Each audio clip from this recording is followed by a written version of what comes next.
Constable హంతకుడు మోతే జంట హత్యల కేసు 24 గంటల్లో ఛేదించిన పోలీసులు. ఏదైతే దీనికి సంబంధించి మోతే హత్యకు సంబంధించి ఒకసారి వివరాల్లోకి వెళ్తే ఇక్కడ ఇద్దరు భార్యాభర్తలు ఒక కానిస్టేబుల్కి పరిచయం అయిపోయారు ఒక పోలీస్ స్టేషన్లో.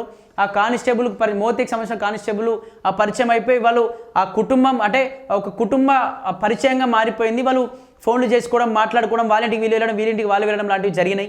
ఈ సందర్భంలో అతను వాళ్ళ దగ్గర అప్పు తీసుకున్న డబ్బులు కొన్ని 1,00,000 2 లక్షలకు సంబంధించి డబ్బులు కొంచెం పెద్ద మొత్తంలో అప్పు తీసుకున్నాడు. అప్పు తీసుకుంటే ఆ అప్పును మళ్ళీ తిరిగి చెల్లించాలి అంటే నేను ఎందుకు ఇవ్వాలి, నేను ఒక పోలీసుని అని చెప్పేసి వాళ్ళను బెదిరించడం, వాళ్ళని ఇబ్బంది పెట్టడం, ఫోన్లు చేసి వాళ్ళను మిమ్మల్ని ఈ కేసులో ఇరికిస్తా ఆ కేసులో ఇరికిస్తా అని బెదిరించడంతో వాళ్ళు ఏదైతే ఆ మోతకి సంబంధించిన దంపతులు ఎవరైతే ఉన్నారో ఆ దంపతులు ఇద్దరు కూడా పోలీస్ స్టేషన్లకు చెప్పుకోవడం ఇవన్నీ చెల్లడంతో నిజంగా నామేనే నేను ఒక కానిస్టేబుల్ని నన్నే విధంగా ఇబ్బంది పెడతారా, మీ ఎంత మీ బతుకులు ఎంత అంటూ కూడా వాళ్ళను ఇద్దరిని కూడా మాయం చేసిందట. ఒక వ్యక్తితో వేరే ఇంకొక నిందితుడితో కలిపి ఇద్దరు కలిసి వాళ్ళను మాయం చేసిన కేసు దాదాపు ఒక 2 రోజుల నుంచి కూడా సంచలనంగా మారింది.